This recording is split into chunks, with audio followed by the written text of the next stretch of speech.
Some federal judges across the country are getting increasingly upset with the Trump administration for not complying with their orders in cases involving immigrants.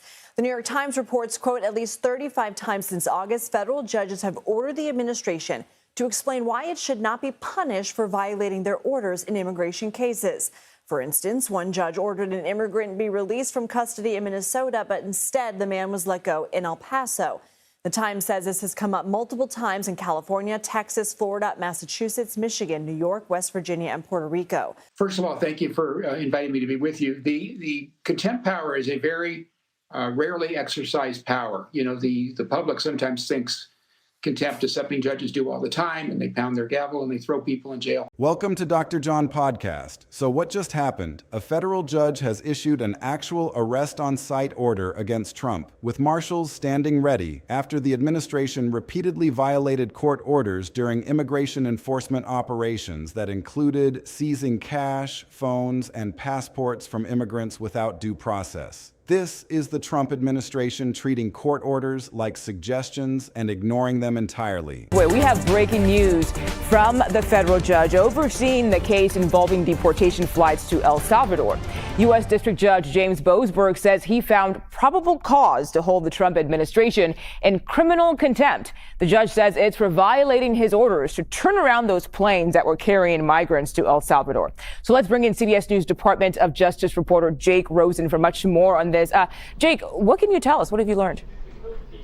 Well, in Judge Boasberg's scathing 40-plus page memo, he writes, "The Constitution does not tolerate willful disobedience of judicial orders, especially by officials of a coordinate branch who have sworn an oath to uphold it."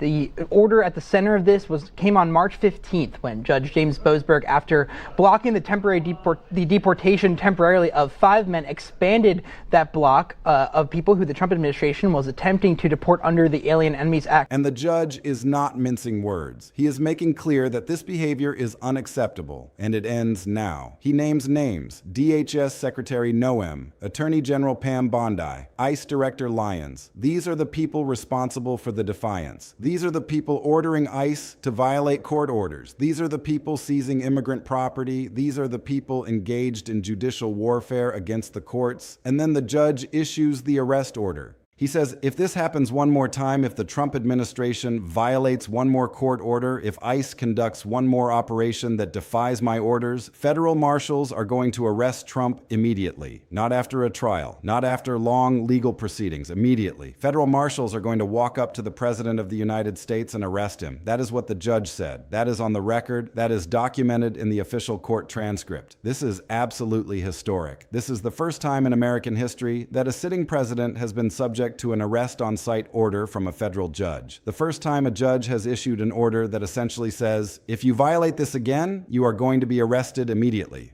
No more delays, no more negotiations, just arrest. And Trump's response? He goes on Truth Social and starts attacking the judges. He calls them deranged traitors. He calls them corrupt. He calls them biased. He attacks them personally. He attacks their credentials. He issues what could easily be interpreted as threats against judges. And the moment Trump does this, the moment he attacks judges on social media, he is committing contempt of court again. Multiple judges have now ruled that Trump's social media attacks on judges constitute contempt. So Trump just violated an order by attacking judges. He just gave the judges another reason to arrest him. He just handed federal marshals the additional justification they need to come get him. Trump is triggering his own arrest by continuing to attack judges online. Chaos is erupting nationwide. The situation is exploding everywhere. People are absolutely freaking out. The political establishment is in panic mode. Markets are shaking from the uncertainty. Politicians are panicking because they do not know what to do. Congress is in absolute chaos. Members are calling each other trying to figure out the response. Some say we need to protect the president. Some say we need to uphold the rule of law. Some say Congress needs to intervene. Some say Congress should let the courts do their job. Absolute pandemonium. And at the center of it all is the simple fact that we are literally one step away from a sitting president being arrested by federal marshals. one step away from the most unprecedented constitutional crisis in American history, standing on the edge of something that has never happened before, about to enter completely uncharted constitutional territory. And Trump is doing everything he can to make sure it happens. He is violating orders. He is attacking judges. He is showing contempt for the court. He is essentially begging to be arrested. And the judges are saying, okay, that's it. Federal marshals, go arrest him. We are done with warnings. We are done with threats. We are going to enforce our orders. Let me walk you through what actually led to this arrest order, because you need to understand how serious this has become and what the Trump administration actually did. The administration launched Operation Metro Surge. This was supposed to be a deportation initiative, Trump's signature immigration enforcement policy. But in the execution of this operation, ICE has been seizing property from immigrants. Dozens of families had their belongings confiscated, their cash taken, their phones confiscated without due process, their passports seized. These are vulnerable people who have already been traumatized by ICE operations, and now ICE is taking their property. A federal judge ordered the Trump administration to return all of it immediately. The judge said this is unconstitutional. You cannot seize property without due process. You cannot take cash from people without legal justification. You cannot confiscate phones and passports without proper procedures. Return everything immediately. Return the cash, return the phones, return the passports. These people have constitutional rights. Fifth Amendment protections, Fourth Amendment protections. You cannot just take their property. That violates the Constitution. But the Trump administration ignored the order. They just did not comply. They kept the property. They did not return anything. They defied the judge. The administration essentially said, we do not care about your order. We are going to keep this property, this money, these phones, these passports. And when the judge found out about the defiance, he was absolutely furious. He called the administration back to court immediately. He demanded an explanation. He wanted to know why the order was not followed, and the Trump administration had no good explanation. They basically said, we are busy with deportations. We have a lot of operations going on. We will get around to returning the property eventually. The judge said, no, that is not acceptable. You are going to return the property now. That is an order. That is a direct command from a federal judge. And the Trump administration still did not comply. They ignored that order too. So the judge held a hearing. He convened another court session specifically to address the defiance. He said, this is contempt of court. This is defiance of a federal judge. This is showing disrespect for the judicial system. And at that hearing, the judge looked around the courtroom and said, you are in total judicial warfare. You are at war with this court. You are deliberately defying court orders. You are treating judicial authority like it does not matter. And then he issued the arrest order. Federal marshals are standing by. They are ready. They have their orders. They have their paperwork. And if you violate one more court order, if you defy my orders one more time, if you continue this judicial warfare, federal marshals are going to arrest Trump immediately. The President of the United States will be in federal custody. That is what the judge said. Now let us talk about the other judges involved, because this is not just one judge making threats or standing alone. This is a pattern happening across the entire federal judiciary. This is a coordinated response. There is Judge Boasberg, who issued arrest threats over deportation halts weeks ago. There is Judge Merchan, who issued jail warnings over gag order violations in the hush money case. There is Judge Howell, who pierced attorney-client privilege in the classified documents case. There is Judge Chutkan, who was threatened by Trump and had to be protected by marshals. There is Judge Bryan, who just issued this arrest on site order. All across the country, federal judges in different districts, in different courts, handling different cases, are standing up and saying the same thing simultaneously. We are done with the Trump administration, done with defiance, done with contempt, done with being disrespected. We are going to enforce our orders. And if that means arresting the president, that is what we are going to do. This is a coordinated judicial response to presidential defiance that has not been seen in decades or maybe ever. Judges from different political backgrounds, different regions, judges who do not even know each other, all reaching the same conclusion independently. That tells you how serious this is. That tells you how far Trump has pushed things. That tells you the judicial system is at the breaking point. The judges are not coordinating behind the scenes. They are not having secret meetings. They are all reaching the same conclusion based on the facts in front of them.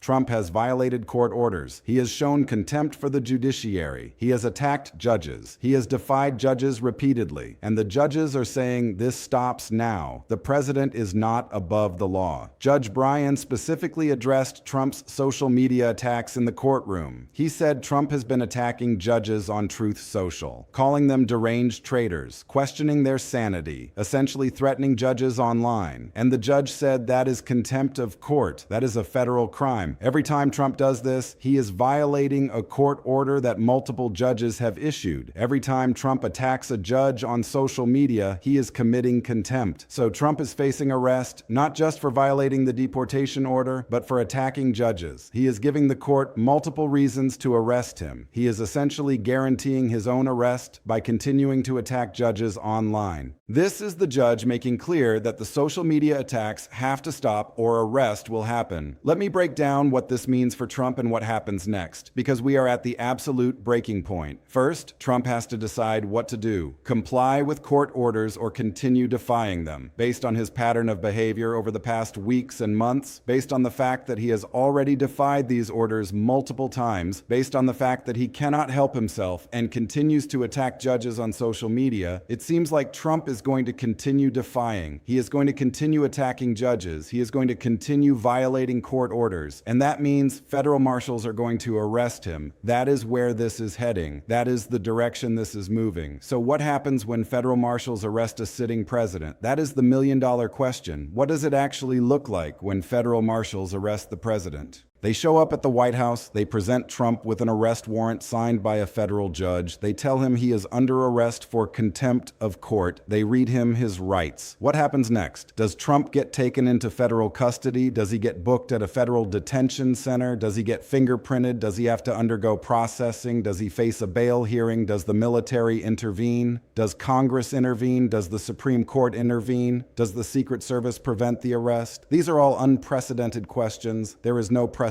for this. The Constitution does not address this scenario. We would be in completely uncharted territory, a constitutional crisis that this country has never experienced before, a situation that legal scholars have never seriously had to consider. The political implications are absolutely massive and devastating for the Republican Party. If federal marshals actually take Trump into custody, that is the end of his presidency. Impeachment immediately. Every Republican in Congress having to decide whether to support the arrest or defend Trump. Republicans abandoning him en masse, the GOP in complete chaos, the party fracturing, the midterms completely upended, American politics reshaped. The reverberations will be absolutely historic. The impact will be incalculable. Republicans are probably begging Trump behind closed doors to comply with the court orders. They are probably saying, look, the judges are serious. They are going to arrest you. You need to stop. You need to comply. You need to respect the courts. But Trump probably will not listen. He cannot help himself. He is going to keep attacking judges. He is going to keep defying court orders, and that is going to trigger his arrest. Now let us talk about what this means for the rule of law in America, because this is the ultimate test of constitutional democracy. We have federal judges essentially saying we have the power to arrest the president. We have the authority to enforce our orders against the president. We have the authority to hold the president accountable. And if the president violates our orders, we are going to arrest him. That is a massive statement about the rule of law. It says no one is above the law. Not the president, not the attorney general, not anyone. Every person is subject to court orders. Every person is subject to judicial authority. Even the president of the United States is subject to the law. The courts are reasserting themselves after months of being attacked and defied by Trump and his administration. They are saying, we are done being disrespected,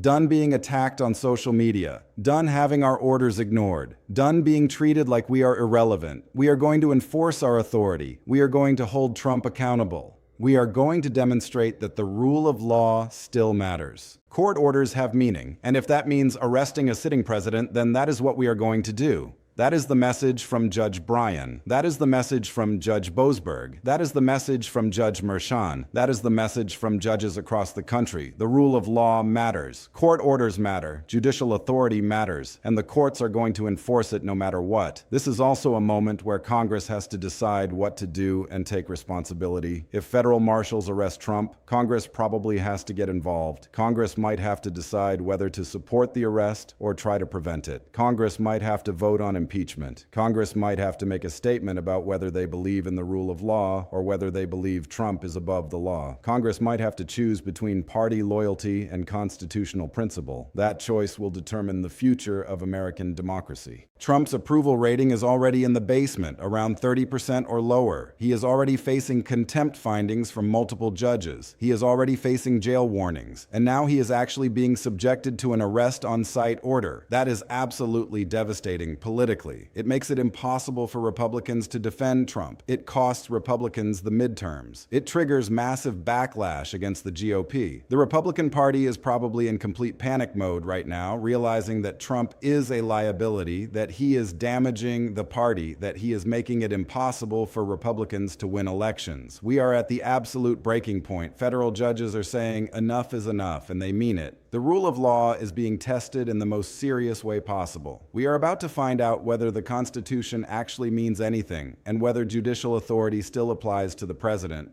The answer to that question will determine the future of American democracy for generations. If Trump gets arrested, if federal marshals actually enforce the judge's order, then the rule of law survives. The Constitution survives. Democracy survives. American institutions survive. But if Trump avoids arrest, if he continues to defy court orders without real consequence, then the rule of law dies. The Constitution becomes meaningless. America becomes a country where the president is above the law, where presidents do not have to follow court orders. There is also the international dimension. What does it mean for American democracy globally if a president is arrested by federal marshals? It is absolutely chaotic, unprecedented, the kind of thing that could damage American credibility internationally, embolden adversaries like China, Russia, and Iran. Stock markets around the world could collapse. Investors could lose confidence in American institutions. The dollar could be affected. American soft power could be damaged, but at the same time, it is also a statement about the rule of law, a statement that no one is above the law, that even the president has to follow court orders. And maybe that is the kind of statement America needs to make right now to preserve its institutions and its democracy long term. Stay tuned, because this is absolutely massive and everything is in motion right now. This is the moment where history is being made in real time. The future of American democracy is literally being decided right now. Federal judges are putting their foot down and saying the rule of law still matters. The courts are reasserting their constitutional authority and making clear they will not back down. The next few days are absolutely crucial and could be decisive. The next few hours could literally determine the future of this country and set precedents for decades. The next time Trump violates a court order, the next time he attacks a judge on social media, federal marshals could show up. Trump could be arrested. America could enter an unprecedented constitutional crisis. Everything is on the line. Everything is at stake. This is the most important moment in American politics since the founding of the nation. History happening in real time. This is the moment where we find out what democracy actually means, where we find out whether the rule of law is real or just a pretense. Pay close attention. Keep your eyes on the news every single day, because what happens next could reshape American democracy forever. The arrest of a sitting president would be the most historic constitutional event in the entire history of this nation. Everything is on the line right now.